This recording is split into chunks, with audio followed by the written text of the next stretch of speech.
soy Jorge Yuk y bienvenidos una semana más a El Arca, el programa de narrativa, cultura popular e historia. Y en el caso de hoy de mitología griega, pues es el tema que vamos a estar tratando. La mitología griega probablemente sea una de las mitologías más influyentes de la historia, y a título personal, una de las que más me ha marcado. No podríamos entender la historia de Occidente sin saber un poquito, al menos, de mitología griega y entender un poco la cultura de este pueblo que tanta influencia ha tenido en nosotros y en el mundo en el que vivimos. Así que preparaos, porque empezamos.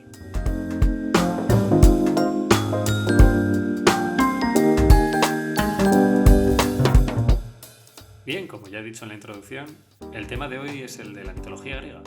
que serían todo ese conjunto de leyendas y de mitos que formaban la religión de los antiguos griegos.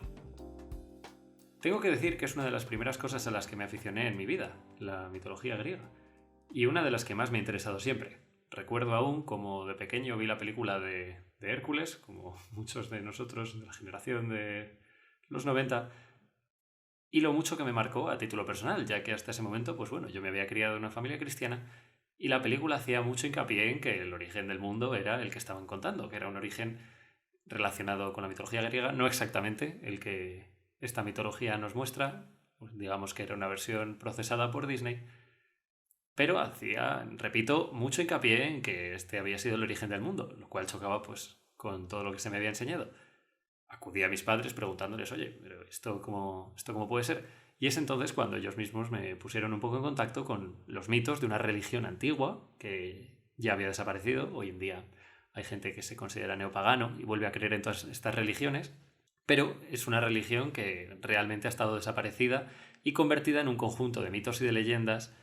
que utilizaron los pueblos de la antigüedad para explicar el mundo a su alrededor. No vamos a meternos mucho en el tema de qué diferencia una mitología de una religión. Eso podría perfectamente dar para un programa nuevo dedicado al mundo de las religiones. Decir que la principal diferencia está, primero, en el número de seguidores activos que encontramos hoy en día, en el hecho de que la propia cultura que ha desarrollado esa religión siga existiendo tal y como era. No estamos hablando de culturas herederas, sino de esa misma cultura que haya sobrevivido a lo largo de los siglos. Y sobre todo que el contenido se relacione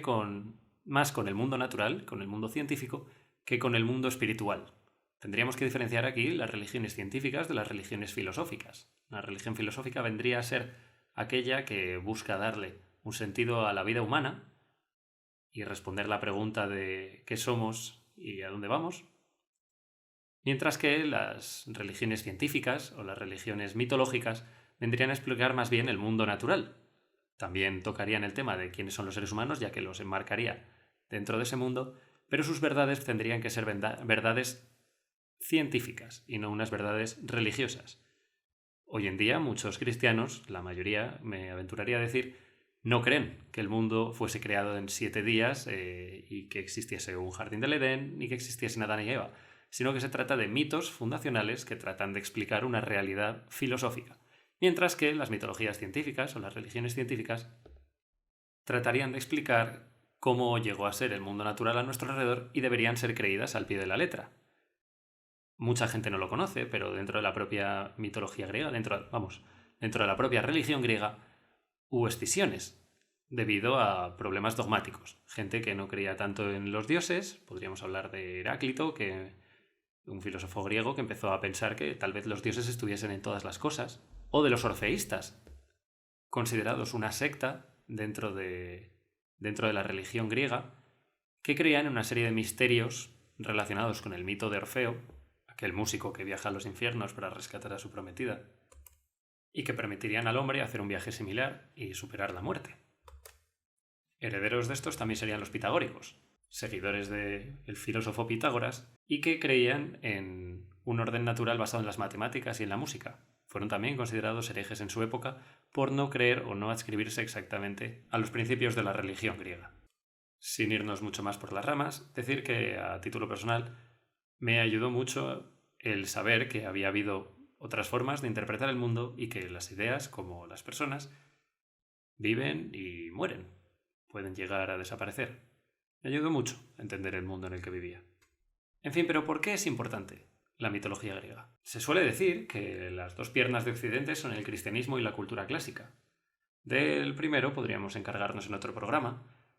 pero de esta, de la cultura griega, una parte fundamental, como ya hemos dicho, es su propia mitología, toda la serie de mitos que se convirtieron en la cultura y en los lugares comunes de las gentes tanto de Grecia como de Roma. Cometeríamos un error si dijésemos que toda la cultura grecolatina se reduce a la mitología griega. Tenemos muchísimas otras vertientes. Tenemos su filosofía, su organización política,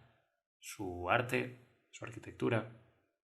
Pero es cierto que para poder entender una necesitamos entender la otra, ya que la forma en la que se estructuraba esa religión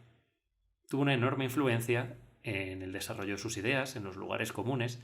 y en la mayoría de los discursos que vemos y que afectan a todas las facetas de la cultura grecolatina, de la cultura clásica, como se le suele llamar. En una de las partes en las que ha podido tener más relevancia es en la forma en la que contamos historias, aquí en Occidente al menos. Cosas que no son tan comunes, como el contar historias con una presentación, un nudo y un desenlace, el concepto de arco de personaje, o las ideas de clímax de la historia, de catarsis, o la diferencia entre comedia y tragedia, son una parte fundamental de cómo contamos historias aquí en Occidente y que vienen heredadas totalmente de la mitología griega, y no solo de ellas, sino también de todos los autores de obras de teatro que escribieron obras inspiradas en ella. Una forma en la que se han comparado tradicionalmente las narrativas del oeste con las del este ha sido diciendo que en el oeste nos interesa la dirección que lleva una historia, la dirección del camino, mientras que a los orientales les ha interesado mucho más qué ocurre en el camino en sí. Pues bien, esto es una simplificación, pero sí que encierra algo de verdad, ya que dentro de la narrativa occidental no podemos entender las historias sin su final, sin qué ocurre cuando los protagonistas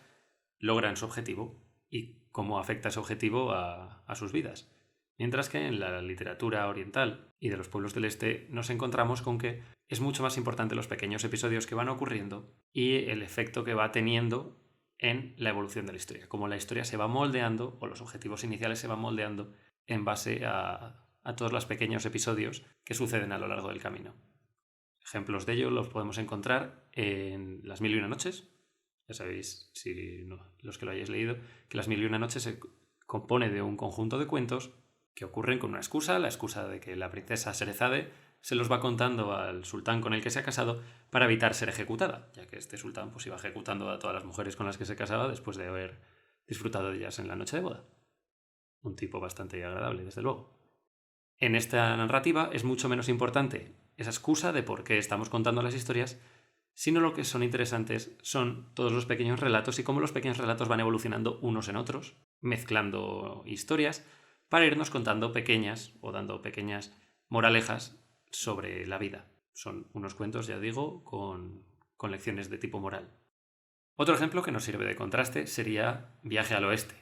la gran obra oriental que muchos críticos han comparado con El Quijote, pero que tiene una influencia masiva en la forma en la que en Oriente cuentan historias. Se trata de las aventuras de un monje que, acompañado de 3 animales, va viajando hacia la India con la intención de recuperar unos textos budistas. La narrativa es extremadamente larga y, si bien el objetivo es siempre llegar al este, casi todo se reduce a los pequeños episodios que van teniendo y que se superan de forma muy repetitiva, o al menos a los occidentales nos puede parecer muy repetitiva en ocasiones. Generalmente se encuentran con un demonio, el demonio resulta que es más fuerte que ellos intentan derrotarlo de una forma, suelen fracasar, y al final, utilizando alguno de los animales que acompañan a este monje, se le acaba sometiendo. Esta estructura, que ya digo, en Occidente nos puede parecer muy, muy repetitiva, en Oriente no lo es tanto, ya que de alguna forma estarían más acostumbrados culturalmente a fijarse en esos pequeños detalles, en esas pequeñas variaciones y requiebros que utilizan los protagonistas para solventar los sucesos. Mientras que aquí en el oeste estaríamos mucho más interesados en cómo eso va a afectar a la consecución de un fin. Si alguien es aficionado al anime o al manga, se habrá fijado en que muchas de las historias se cuentan de una forma completamente distinta a como lo hacemos en Estados Unidos o en Europa. Allí hay cierta predilección por historias que no acaban, sino que simplemente se van alargando con objetivos inalcanzables. Me viene a la cabeza, por ejemplo, el manga de One Piece, que si bien es cierto que muchos de los motivos por los que se alarga indefinidamente es porque sigue dando dinero,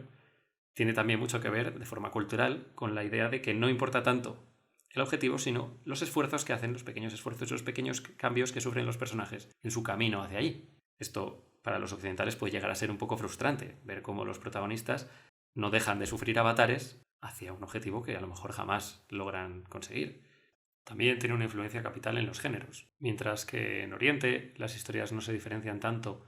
según el género al que pertenecen, según, digamos, esos lugares comunes, sino que puede haber mucha variación y mucha mezcla. Es mucho más común encontrar historias de un tipo trágico con muchos elementos de comedia entre medias, o de pronto puede convertirse en una historia de amor. Digamos que no son tan estrictos en ese sentido. Es herencia de los griegos el que hayamos hecho una diferencia tan grande aquí en el oeste entre lo que son las tragedias y las comedias, es decir, las obras cuya finalidad es la de emocionar y otras cuya finalidad es la de divertir. Hay que admitir que hoy en día esa diferenciación ya no es tan estricta, pero en la época de los griegos sí que lo era. Las historias trágicas debían tener un mal final que sirviese como catarsis para que los espectadores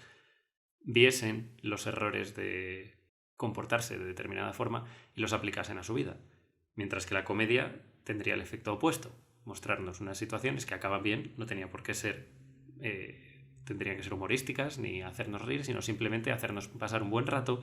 que veamos situaciones que acaban bien y nos vayamos contentos a casa. Esa era la gran diferenciación que hacían los griegos y que de alguna forma hemos heredado, aunque eso sí, con muchos más matices hoy en día. Pero dejemos de hablar de la influencia que ha tenido la mitología griega y metámonos un poco en la faena. Vamos a empezar explicando cuál es su origen, de dónde vienen todos estos mitos, cómo aparecen y cómo estos pueblos llegaron a tener estas historias como la base de su religión. El origen de la mitología griega es francamente confuso.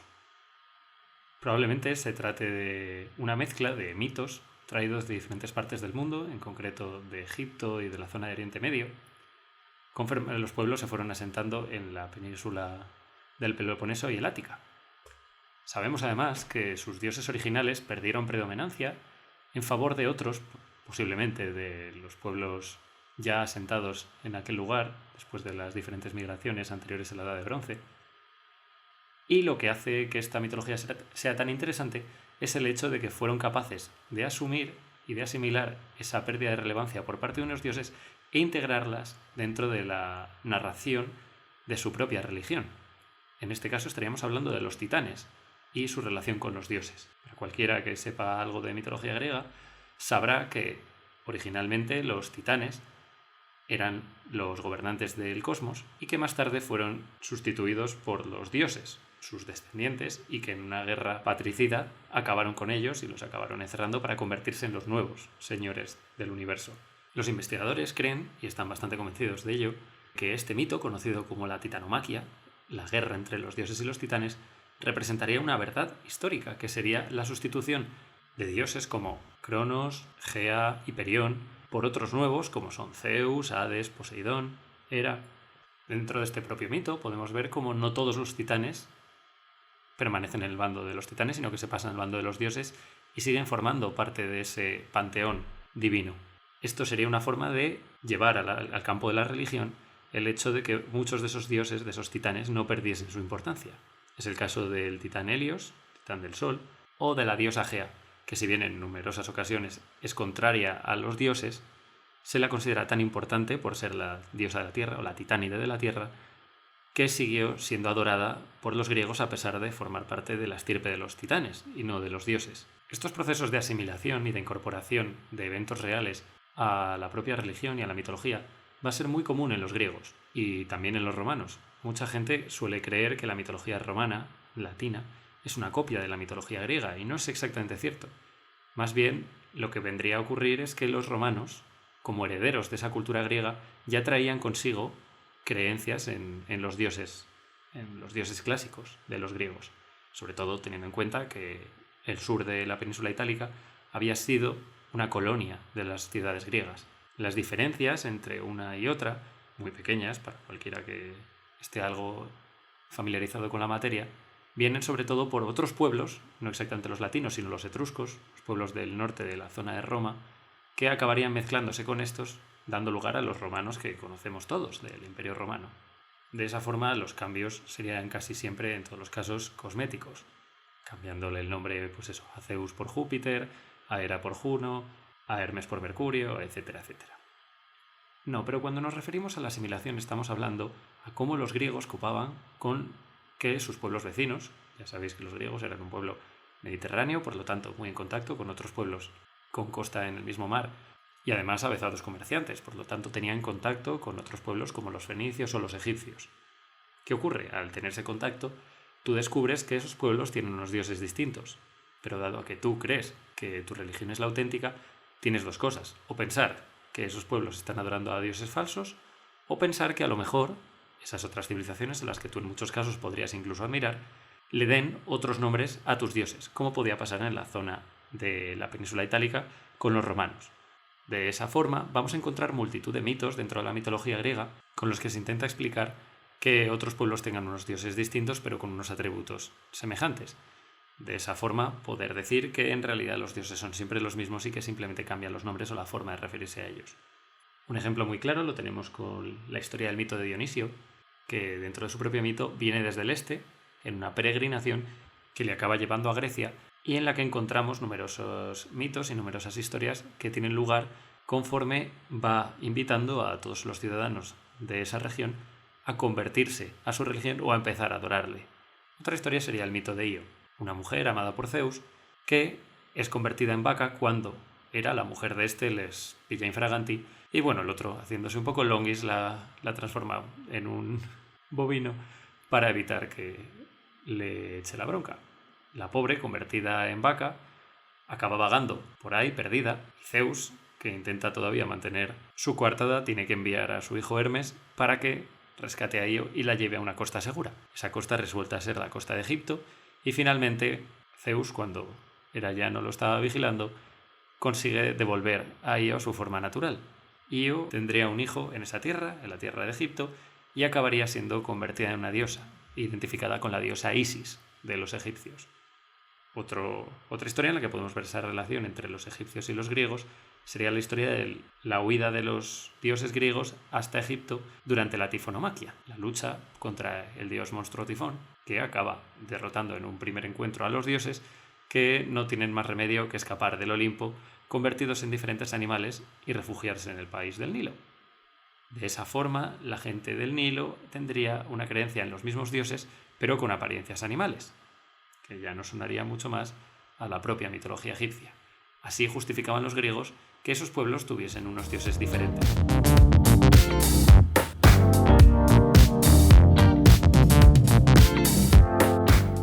Yo invitaría a todos mis oyentes a que le diesen una oportunidad a la mitología griega y se interesasen un poco por ella, ya que está repleta de historias, todas muy interesantes y cuyo contenido seguro, 100% seguro, que nos recordará a muchas de esas historias que nosotros mismos conocemos. Para los que no la conocéis, nada me haría más ilusión que poder dedicar un programa en más profundidad a todos los mitos y ordenarlos de forma cronológica para construir una historia coherente. Sin embargo, ese programa que nos saldría tendría horas y horas de duración y me temo que no disponemos de tanto tiempo. Por lo tanto, vamos a intentar hacer un pequeño resumen de cuál sería la historia general de la mitología griega, ya que, en consonancia con esa forma de contar historias de los griegos, podríamos ver un claro principio y una narrativa que se va orientando como si de una sola historia se tratara. Y destacaremos además algunos mitos no tan conocidos para que veamos que no todo es en la mitología griega sota, caballo y rey y las mismas historias contadas una y otra vez. La historia de la mitología griega comenzaría con la unión entre Urano, que sería la bóveda celeste, y Gea, la tierra. De esa unión aparecerían los titanes, que se convertirían en los gobernantes del cosmos durante esa época. Sin embargo, el gobierno de Urano acaba volviéndose tiránico, y el más joven de sus hijos, el titán Cronos, que mucha gente piensa que es el titán del tiempo, pero no es cierto, es el titán del paso de las estaciones, del ciclo del año. Pues este Cronos, con su guadaña, que sería su principal atributo, acabaría castrando a su padre y lo colocaría en la bóveda celeste. Luego hay un mito relacionado con las gotas de sangre que saldrían de esa amputación. algunas versiones de los mitos. Vamos a ver que la mitología griega está llena de versiones del mismo mito de una y otra vez. Pues en algunas versiones de la sangre habría nacido la diosa Afrodita, por ejemplo. Pues bien, con esta rebelión de Cronos,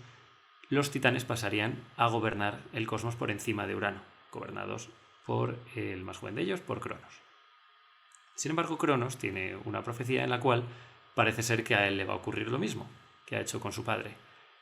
De esa forma decide ir tragándose a sus hijos, los hijos que tiene con su hermana y esposa, la diosa Rea Cibeles, Cibeles para los romanos, pues va engulléndolos poco a poco para evitar que ninguno pueda suplantarlo. La historia es muy conocida, el que acaba sobreviviendo es el dios Zeus, que criado en la isla de Creta acaba volviéndose muy fuerte y con la ayuda de su madre le dan una poción a Cronos con la que vomita de nuevo a todos sus hijos y ya junto a ellos crean una rebelión con la cual le destronan. Los titanes, todos aquellos que no se han pasado al bando de estos nuevos dioses, de esta nueva generación de dioses, son encerrados en el Tártaro, que sería la profundidad más profunda del inframundo para los griegos, y de esta forma comenzaría una nueva era dentro del mundo. Los griegos solían pensar que durante el gobierno de los titanes, que es cuando se crearía la humanidad, hablarían de una edad de oro y progresivamente mencionarían cómo con los diferentes cambios cósmicos en el gobierno del universo, las cosas irían empeorando poco a poco. De hecho, hay otros mitos muy relacionados con el mito del Arca de Noé, para que veáis cómo muchas veces las mitologías de esa zona del mundo se fueron confundiendo unas con otras, en la que los propios seres humanos, llamados los hombres de oro, serían destruidos por unos nuevos hombres de plata, que más tarde vendrían a ser los hombres de bronce, y encontraríamos pues eso, la aparición de diferentes razas humanas que serían cada vez más endebles y menos poderosas, en una forma de ver como que siempre las cosas en el pasado eran mejores, que es algo en lo que los griegos creían firmemente. Pues bien, estando ya los dioses en el poder, Zeus se reparte el mundo con sus dos hermanos, quedándose él el dominio de los cielos, dándole a Poseidón el dominio del mar y a su hermano Hades, el mayor de ellos, el del inframundo. Otro lugar común es pensar que el inframundo vendría a ser el equivalente al infierno, pero nada más lejos de la realidad. El inframundo vendría a ser simplemente la parte interior de la Tierra, que los griegos consideraban la parte más extensa, por eso se le otorgó al hermano más mayor, y simplemente allí es donde vivían los muertos, era la tierra de los muertos, de donde se extraían los metales, por eso Hades también es el dios de los metales y de la riqueza, y el triste lugar al que iban los condenados y castigados por los dioses, lo que conferiría a Hades también el papel de verdugo de los dioses. A partir de este punto, los dioses se harían con el gobierno de todo el universo y se convertirían en los garantes del orden natural de las cosas, es decir, para que las cosas siguiesen funcionando, los dioses tenían que estar allí gobernándolas. De esa forma, los dioses griegos serían una manifestación de la autoridad y de las leyes y el orden que rigen las cosas. También empezarían en este punto los dioses a relacionarse con los mortales. Y aquí llegamos a uno de los puntos más curiosos, que es que para los griegos la relación entre los dioses y los mortales no era buena, sino todo lo contrario, era negativa, ya que los dioses vendrían a ser esas fuerzas naturales como los rayos, los terremotos, las inundaciones, el hecho de que las cosas crezcan y también se degraden. Por lo tanto, dentro de la propia mitología griega veríamos a los seres humanos vistos como el último eslabón de la cadena, como aquellos que sufrirían las consecuencias de un mundo muy superior a ellos. Por lo que esos dioses, generalmente al relacionarse con los hombres, a pesar de que es inevitable que lo vayan a hacer, se considera que es su derecho divino, mucho tiene que ver aquí la visión que tenían los griegos de lo que era el orden de las cosas, los poderosos tenían derecho a abusar hasta cierto punto de los menos poderosos, encontraríamos también representados los peligros a los que se enfrenta la humanidad por el mero hecho de existir en el mundo, ya que el mundo es peligroso y los dioses en este caso representarían esa peligrosidad. Zeus establecería su corte celestial en el monte Olimpo, un monte que estaba dentro de la propia Grecia y que los griegos estaban acostumbrados a ver, sobre todo los griegos de la parte norte, la parte en este caso que sería sur de los Balcanes, y desde allí lo gobernarían todo. Poco a poco se irían uniendo nuevos dioses según estos fuesen naciendo, ya que los dioses nacen pero no mueren. Así nos encontraríamos a Hefesto, el dios de la forja, el dios deforme, responsable de crear los relámpagos para Zeus, su mujer, Afrodita, la diosa del amor y de la pasión sexual, Hermes, el mensajero de los dioses, dios de los caminos y de los ladrones también, Atenea, la diosa de la sabiduría, los gemelos Apolo y Artemisa, ella diosa de la caza, el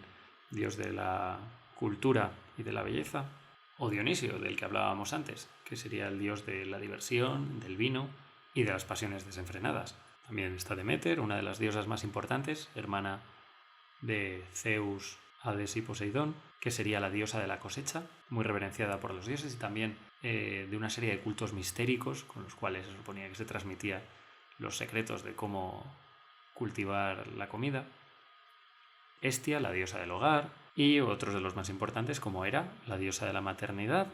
Poseidón, dios de los mares, y Hades, el dios del inframundo y de los metales. Además de estos dioses principales, nos encontraríamos con una miríada de otras deidades, probablemente herederas de unas culturas anteriores, que podían adorar a ríos, a fuentes, a bosques, y que dentro de la mitología griega vendrían a ser descendientes de estos o algunos parientes con un árbol genealógico difícil de rastrear. Podíamos encontrar pues al dios Pan, al dios Asclepio, dios de la medicina, que sería hijo de Hermes. Tenemos también a Demos, el dios del miedo, a Eris, la diosa de la discordia, Tritón, dios de las criaturas marinas. Un verdadero porrón de ellos que hace que la mitología griega sea muy difícil de conocer a la perfección, ya que está repleta de pequeños mitos que hacen referencia a dioses mucho más ocultos que estos principales que todos conocemos y que vivían en el Olimpo, a los que se les llamaba olímpicos para darles un rango superior al resto que vivían en los tres reinos, en los océanos, en la tierra o en el cielo. Como ya hemos visto, casi todos estamos familiarizados con algunos de los mitos más famosos, ya sean los viajes de Ulises, la historia de Jasón y el vellocino de oro, o los 12 trabajos de Hércules. Sin embargo, la mitología griega está llena de algunas historias bastante menos conocidas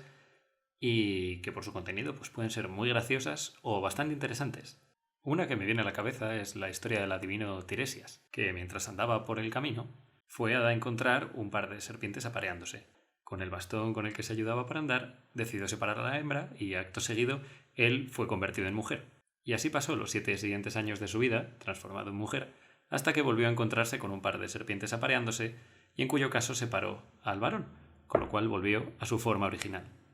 Años más tarde, los dioses se enzarzaron en una de sus habituales peleas, intentando descubrir si era la mujer o el hombre el que más placer recibía durante el acto sexual. Zeus tuvo entonces la idea de irle a preguntar a Tiresias, que era la única persona en el mundo que sabía lo que sentían los dos sexos, a lo que éste les desveló que era la mujer la que más placer sentía, lo que ofendió muchísimo a Hera, que era una gran defensora de que era el hombre, y que como castigo decidió hacer que Tiresias se quedase ciego. Como ya he dicho, las historias en las que los hombres se involucran con los dioses generalmente acaban terminando muy mal. Una de ellas, sin embargo, que precisamente es famosa por no acabar mal, es la historia de Eros y Psique. Eros, también llamado Cupido en la mitología romana, era el hijo de Afrodita, y este se enamoró de una mortal llamada Psique, a la que, para evitar que nadie descubriese su romance, le pidió que por favor que cuando hiciesen el amor mantuviese siempre la luz apagada. Psique estaba muy contenta con la relación que tenía con Eros y se lo contó a sus hermanas, pero éstas no le creyeron y le dijeron que si tan segura estaba de que era Eros, su secreto amante,